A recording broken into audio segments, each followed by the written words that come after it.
Hi friends, உங்க எல்லாருக்கும் என்னுடைய அன்பான வணக்கம். இது ஷர்மிளா பிராங்கோவின் ராவணனின் நாயகி நாவல் பகுதி 19. வாசிப்பது ஷர்மிளா பிராங்கோ. வாங்க ஃப்ரெண்ட்ஸ், தொடர்ந்து கதையை கேட்கலாம். சூர்யா கேட்டை அடையும் போது கேட்டில் வாட்ச்மேன் இருக்கவில்லை. அவளது அழுகை சத்தம் கேட்டு அவரும் பதறி அடித்துக் கொண்டு வீட்டிற்குள் ஓடி வந்திருந்தார். கேட் பூட்டி இருப்பதை கண்டு ஓடி வந்து கேட்டை திறந்த சூர்யா வாசலில் நிற்கும் இந்திரஜித்தின் காரையும் அதில் அமர்ந்திருக்கும் இந்திரஜித்தையும் கண்டு அப்படியே தரையில் மண்டியிட்டு வீழ்ந்து அழுதாள். அது ஆனந்த கண்ணீரா, இல்லை அவளது மரணத்தை நம்பிவிட்டோமே என்ற ஆதங்க கண்ணீரா என்று தெரியவில்லை. அவள் அழுவதைக் கண்டு புரியாமல் விழித்த இந்திரஜித் காரை அப்படியே வாசலில் விட்டுவிட்டு காரிலிருந்து இறங்கி அவள் அருகில் வந்தான். அவள் பின்னாலேயே ஓடி வந்தவர்களும் இந்திரஜித்தை கண்டு அழுகையை அடக்க முடியாமல் அழ, என்ன நடக்கிறது என்று இந்திரஜித்துக்கு புரியவில்லை. சூர்யாவின் தோளை பிடித்து உயர்த்தியவன், சூர்யா என்ன ஆச்சு, ஏன் அழற என்று கேட்க அவனை இறுக்கமாக கட்டிக்கொண்டு இன்னும் சத்தமாக அவள் அழ அவளை அணைத்தபடியே வீட்டை நோக்கி நடந்தவன் செக்யூரிட்டியை பார்த்து காரை உள்ள கொண்டு வந்து போடுங்க என்று கூறிவிட்டு வீட்டிற்குள் வந்தான். அவனை விடாமல் கட்டிக்கொண்டு அழும் சூர்யாவை இதமாக அணைத்தபடியே ஹாலில் போடப்பட்டிருந்த சோபா செட்டில் அமர்ந்த இந்திரஜித்தின் விழிகள் கோடி நிற்கும் உறவினர்களையும் வேலை பார்ப்பவர்களையும் பார்த்தது. அதன் பிறகு அபிஷேக், அபிமன்யு, புவனேஸ்வரை பார்த்தது. என்னாச்சு, ஏன் எல்லாரும் இப்படி அழுதுட்டு இருக்கீங்க? அபிஷேக் இந்திரஜித்தின் அருகில் வந்து அவனை வியப்போடு பார்த்தபடியே, நீ ரவுடி துரையோட கேங்ல தானே இருக்க என்று கேட்டான். அதிர்ந்து போன இந்திரஜித், இத உங்களுக்கு யார் சொன்னது என்று கேட்டான். சூர்யாதான். சூர்யாவா? தன் மார்பில் ஒட்டி கிடப்பவளை பிடித்து அகற்றியவன், நான் ரவுடி துரை கேங்ல வேலை பாக்குறேன்னு உங்ககிட்ட யார் சொன்னா? சிறிது கோபமாகவே கேட்டான். யாரும் சொல்லல. நீங்க அனந்த கிருஷ்ணன் கிட்ட போன்ல பேசும்போது துரை அண்ணா என்ன சொன்னாரு, என்ன செய்ய சொன்னாரு அப்படின்னு எல்லாம் கேக்குறத நான் கேட்டிருக்கேன். அந்த துரையும் ரவுடி தான், நீங்களும் ரவுடி தானே, அதுதான் என்ன நடந்திருக்கும் என்பதை இந்திரஜித் புரிந்து கொண்டான். ஏய், நான் ரவுடி துரை கேங்ல இல்ல. துரை அண்ணான்னு நான் சொல்றது ரவுடி துரைய கிடையாது. அது ஒரு அப்பாவி மனுஷன். இது தெரியாம ஊரையே கூட்டி வச்சு நான் செத்துட்டேன்னு ஒப்பாரி வச்சிட்டு இருக்கியா? கோபமாக கேட்டவனை முறைத்தா சூர்யா. அப்படியே உங்க செல்போன் சுவிட்ச் ஆஃப்ல இருக்கு. ஆஹா, என்ன பண்றது யோசித்தவன், போன் தொலைஞ்சிடுச்சு சூர்யா. போன் தொலைஞ்சிடுச்சா? ஆமா. வேற போன் வாங்கி இருக்கலாமே, இல்ல வேற யாருக்கிட்டயாவது இருந்து போனை வாங்கி விஷயத்தை எனக்கு தெரியப்படுத்தி இருக்கலாம்ல. நான் கூப்பிடுவேன்னு உங்களுக்கு தெரியாதா? வீட்டுக்கு வந்ததுக்கு அப்புறமா வாங்கிக்கலாம்னு நினைச்சேன். நீ இப்படி பயந்து ஊரை கூட்டி வச்சிருப்பேன்னு எனக்கு எங்க தெரியும்? நான் உங்ககிட்ட சொல்லிட்டு தானே போனேன். 2-3 நாள் என்னால வீட்டுல கூட வர முடியாதுன்னு சொல்லிட்டு போனது சரிதான். மொபைல் தொலைஞ்சு போனா கூப்பிட்டு சொல்ல மாட்டீங்களா? சொல்லாதது ஒரு குத்தமா? குத்தம் தான் இந்திரஜித். உன்னை யாராவது கூப்பிடுவாங்க, செல் சுவிட்ச் ஆஃப்ல இருந்தா பயந்துடுவாங்கன்னு நீயே நினைக்கல. அப்படி நீ நினைக்கலன்னா அது உன்னுடைய குத்தம் தான். கோபமாக கூறிய அபிஷேக், உன்னுடைய இந்த செயலால எத்தனை பேருடைய உயிர் போயிருக்கும் தெரியுமா? என்னடா சொல்ற? உனக்காக நாங்க எல்லாரும் தீவிரவாதிங்க கையில போய் சிக்கி இருப்போம். ஏதோ கடவுள் புண்ணியத்துல தப்பிச்சோம். நீயும் தான். சரி, அதை விடு, இனி இதை பெருசுபடுத்த வேண்டாம் என்று கூறி அந்த பேச்சுக்கு முற்றுப்புள்ளி வைத்த அபிஷேக்கை புரியாமல் பார்த்தான் புவனேஸ்வர். அபிமன்யுவுக்கும் வியப்பு. அந்த தீவிரவாதிகள் இந்திரஜித், அனந்த கிருஷ்ணன் இருவரும் இறந்து விட்டதாக உருது மொழியில் அவர்கள் பேசியதை அவன் கேட்டதாக அல்லவா தங்களிடம் கூறினான். இப்போது அது எதுவும் தெரியாது என்பது போல் பேசுகிறானே, இது எப்படி? இருவரும் ஒருவரை ஒருவர் பார்த்து கொண்டனர்.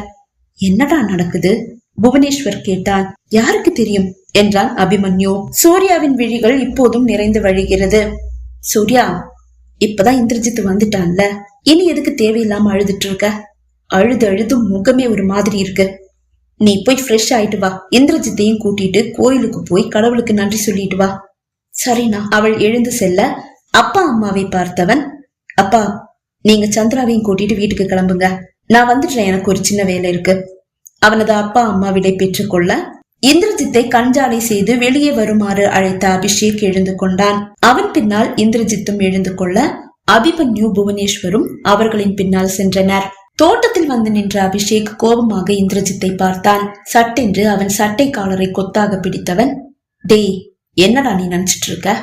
சூர்யா பயந்துடுவான்னு நீ போய் சொன்ன, நானும் அதுதான் சரின்னு சொல்லிட்டேன். ஆனா நீயும் ரவுடி துரை கேங் தான் எனக்கு தெரியும். தீவிரவாதிகள்ல ஒருத்தன் சொன்னத நானே என் காதால கேட்டேன்.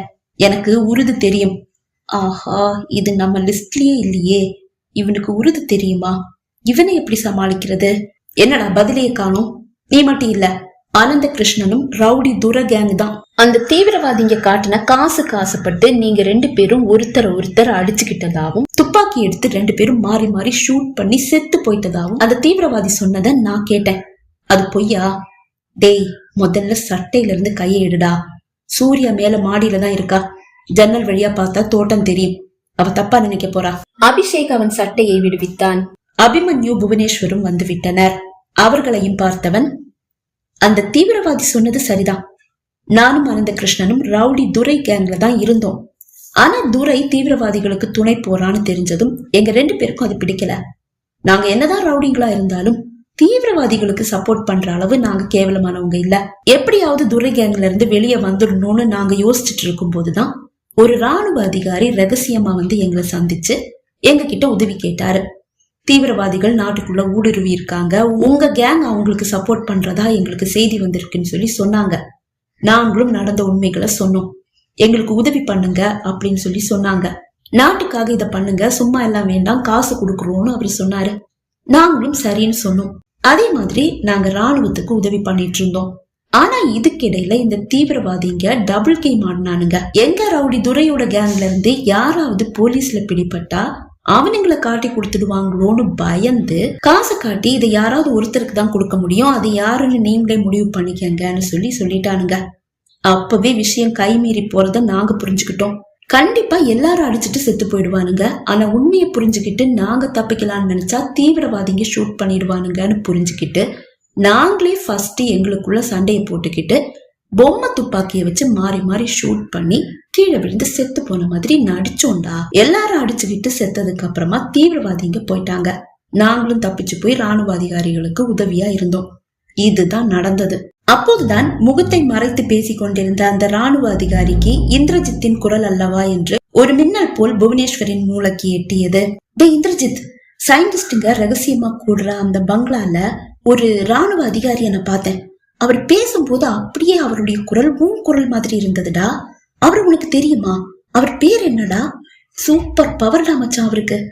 யப்பா, அந்த மாதிரி ஒரு போஸ்ட்னா உயிரையே குளித்து வேலை பார்க்கலாம் புவனேஸ்வர் கூற, அடப்பாவி, இதை எப்படி பார்த்தான் மனதில் நினைத்த இந்திரஜித், ஓ அப்படியா, எனக்கு அவர் தெரியாது என்று கூறி நழுவிக்கொண்டான். ஆனால் அதை கேட்ட அபிஷேக்கின் மனதில் சந்தேகம் எழுந்தது. உடலில் சிறு காயம் கூட இல்லாமல் இந்திரஜித் எப்படி தப்பித்திருக்க முடியும்? ஒரு ரவுடிக்கு தேவையான குணத்துல ஒண்ணு பணம் மேல இருக்கிற ஆசை, அது இங்க மிஸ் ஆகுதே. ஒருவேளை அந்த ராணுவ அதிகாரி இவனா இருப்பானோ? அவனை ஏற இறங்க பார்த்த அபிஷேக், பரவாயில்ல, ரவுடியா இருந்தாலும் நாட்டுக்காக நல்லது பண்ற மனசு உனக்கு இருக்கு. இனிமேலாவது திருந்தி நல்லவனா வாழப்பாரு. தேவையில்லாம என்னுடைய தங்கச்சிய அழ வச்சிட்டு இருக்காத, புரிஞ்சதா என்று கூறிவிட்டு அபிமன்யு புவனேஸ்வரை பார்த்தான். நாம கிளம்பலாமாடா? அவர்கள் ஓகே என்று கூற மூவரும் இந்திரஜித்தின் வீட்டாரிடம் கூறிவிட்டு கிளம்பிவிட்டனர். தன் பைக்கில் முன்னால் சென்று கொண்டிருந்த அபிஷேக் ஒரு தருணத்தில் சாலையோரம் பைக்கை நிறுத்திவிட்டு அபிமன்யு புவனேஸ்வரை காத்திருக்க இருவரும் அவன் அருகில் வந்து நின்றனர். என்னடா இங்க நிக்கிற, யாருக்காக வெயிட்டிங்? குறும்பாக கேட்டான் புவனேஸ்வர். அவனை ஆழமாக பார்த்த அபிஷேக், டேய், நீ அந்த பங்களால ஒரு ராணுவ அதிகாரியை பார்த்ததா சொன்னல, அவருக்கு இந்திரஜித்தோட குரல்னு சொன்னல. ஆமா, அவர் எந்த மொழிடா பேசினாரு? இங்கிலீஷ் தான். அப்புறம் தீவிரவாதிங்க கிட்ட பேசும்போது அவங்க மொழியில பேசினாரு. உருதா? இங்க யாருக்குடா தெரியும்? ஏன் கேக்குற? அவருடைய முகத்தை நீ பாத்தியா? பார்த்தேன், ஆனா அவரு மாஸ்க் போட்டு மறைச்சிருந்தாரு. மாஸ்க் போட்டு மறைச்சிருந்தாரா? ஆமா. அது வேற ஏதாவது ராணுவ அதிகாரியா இல்ல இந்திரஜித்தா? சேச்ச, இந்திரஜித்து ஒரு ரவுடி. அவர் எங்க, இவ எங்க என்று இழுத்தவன், டேய், அந்த ராணுவ அதிகாரியோடைய நட நம்ம இந்திரஜித்து நட மாதிரியே இருந்ததுடா. உலகத்துல 7 பேர் ஒரே மாதிரி இருப்பாங்கன்னு சொல்றது எவ்வளவு சரியா இருக்கு. டேய், என்னடா உளறிட்டு இருக்க? உலகத்துல ஒரே மாதிரி 7 பேர் இருப்பாங்கன்னு சொல்லுவாங்க, நீ பாத்திருக்கியா? பார்த்ததில்ல. ஆனா இப்ப அந்த ராணுவ அதிகாரியை பார்க்கும்போது எனக்கு அது உண்மையா இருக்குமோன்னு தோணுது. அது ஒரு வேளை ஏன் இந்திரஜித்தா இருக்க கூடாது? இந்திரஜித்தா? சான்ஸே இல்ல. அவனை நமக்கு தெரியாதா? பக்கா ரவுடி. ரவுடி மாதிரி நடிக்கிற ஸ்பையா ஏன் இருக்க கூடாது? அதை கேட்டதும் அபிமன்யு புவனேஸ்வர் இருவரின் விழிகளிலும் பொறாமை சுடர் விட்டு எரிந்தது.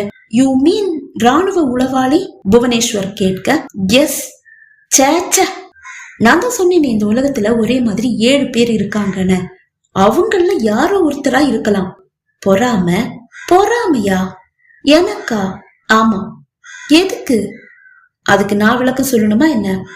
உன்னுடைய பொறாமைய மூட்டை கட்டி வச்சுட்டு கொஞ்சம் நல்லா யோசிச்சு பாரு.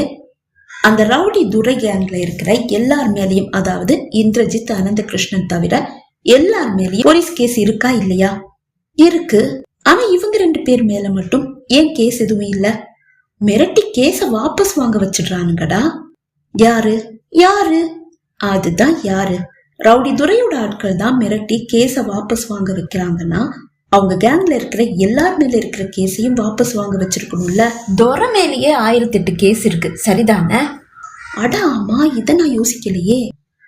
டேய், இப்பதான்டா எனக்கு நினைவு வருது. என்னுடைய மேலதிகாரி கூட அவருடைய மேலிடத்துல இருந்து அவருக்கு பிரஷர்னு தான் சொன்னாரு. எஸ், அப்படின்னா இந்திரஜித் ஒரு ஸ்பை தான், ராணுவ பவர் இருக்கிற ஒரு ஸ்பை. ஆமாடா, அதுக்கு வாய்ப்பு இருக்கு. எனக்கு கூட அவன் அப்படி ஒரு போஸ்ட்ல இருக்கிறத நினைக்கும் போது பொறாமையா தான் இருக்கு. ஆனா அதுதான் உண்மைன்னு எனக்கும் தோணுது. அபிமன்யு கூற. சரி, அதை எப்படி கண்டுபிடிக்கிறது? புவனேஸ்வர் கேட்க. நீ ஒரு போலீஸ் ஆபீசர் தானே, அதை எப்படி கண்டுபிடிக்கணும்னு நாங்க சொல்லி கொடுக்கணுமா? போய் மூளைய கசக்கி யோசி என்று கூறிவிட்டு அபிஷேக் கிளம்பிவிட, பொறாமை சுடர் விட்டு எரியும் விழிகளோடு அபிமன்யு, புவனேஸ்வர் இருவரும் ஒருவரை ஒருவர் பார்த்து கொண்டனர். டேய் மச்சான், உன்னுடைய தங்கச்சி ஆஷா கிட்ட இந்த ரகசியத்தை சொல்லிடாத. இப்பவே உங்களுக்கு இந்திரஜித் அளவு வீரம் இல்ல, கம்பீரம் இல்ல, திறமை இல்லன்னு குத்தி காட்டி பேசிட்டே இருக்கா. இது மட்டும் அவ காதுல போய் விழுந்தது, அவ்வளவுதான். என்னால நிம்மதியா வாழவே முடியாதுடா. எனக்கு தனிப்பட்ட முறையில இந்திரஜித் மேல எந்த கோபமும் பகையும் இல்ல. உன் தங்கச்சி ஆஷாவாலதான் எனக்கு அவன் மேல கோபம். புவனேஸ்வரின் தோளில் கை வைத்த அபிமன்யு. புரியுதுடா மச்சான், எனக்கு உன் நிலைமை புரியுது. நான் ஆஷா கிட்ட எதையும் சொல்ல மாட்டேன். எனக்கு கூட பொறாம தாங்க முடியலதான். ஆனாலும் அவன் நம்ம ஃப்ரெண்ட் இல்லையா, அதை நினைக்கும் போது பெருமையாதான் இருக்கு என்று வாயளவில் கூறினாலும் அவன் மனம் குலுங்கி குலுங்கி அழுதது. புவனேஸ்வரின் நிலையும் அப்படித்தான் இருந்தது. பகுதி 19 நிறைவடைந்தது. பகுதி 20 உங்களை சந்திக்கும் வரை விடைபெறுகிறேன். நன்றி, வணக்கம்.